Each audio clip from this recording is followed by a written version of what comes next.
నమస్తే అందరికీ. రాష్ట్ర ప్రజలు గమనించాల్సింది, తెలుసుకోవాల్సింది ఒక ముఖ్యమైన విషయము.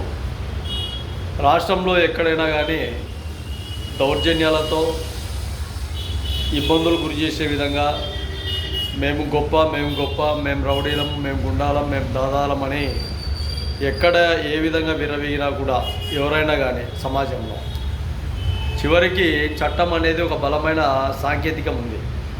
ఈ చట్టాన్ని అతిక్రమిస్తే రేపు లైఫ్ జైల్లో పడవచ్చు, 7 ఏళ్ళు పడవచ్చు, 14 ఏళ్ళు పడవచ్చు, 24 ఏళ్ళు పడవచ్చు. పూర్తిగా నువ్వు బతికేంత వరకు, నువ్వు చనిపోయేంత వరకు జైల్లోనే ఉంటావు. ఇది బాగా గుర్తుపెట్టుకోండి ప్రజలు. ఎక్కడ కూడా అతిక్రమించే విధంగా అతివాదనలతో, దౌర్జన్యకాండతో మేము 10 మంది ఉన్నాంలే, అవతల ఎవరికి లేరులే, దిక్కుదశ లేరులే అన్నట్టు ఎక్కడ ఎవరు ఏ విధంగా ఇబ్బందులు గురైనా కూడా పూర్తిగా సమస్యాత్మకంగా చట్టం పూర్తిగా వ్యతిరేకించదు. చట్టం కఠిన కారాగార శిక్షంతో శిక్షిస్తుంది.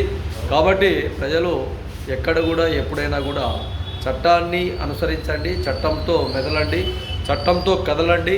ఈరోజు చట్టం మీకు ఒకవేళ ఉపయోగపడకపోయినా రేపు ఎప్పటికైనా కానీ నెక్స్ట్ రోజు కూడా ఈ అధికారి ఇబ్బందులు చేస్తాడంటే ఇంకొక అధికారి అలాగే ఉన్నాడు. ఈ ఎస్పీతో మాట్లాడినప్పుడంటే ఇంకొక ఎస్పీ అలాగే ఉన్నాడు. ఈ ఎస్ఐతో మాట్లాడితే ఇంకొక ఎస్ఐ అలాగే ఉన్నాడు. కాబట్టి చట్టం అనేది పకడ్బందీగా ఉంటుంది. చట్టం ఎవరికి చుట్టం కాదు. జాగ్రత్తగా జాగృతిలో ప్రజలు ఇబ్బందులు గురి కాకుండా మానవాళి విధానంతో ప్రజలు ఉండాలని మహాజన రాష్ట్ర సమితి అన్ని విధాల ప్రజలందరికీ ఈ విషయాన్ని తెలియజేస్తుంది.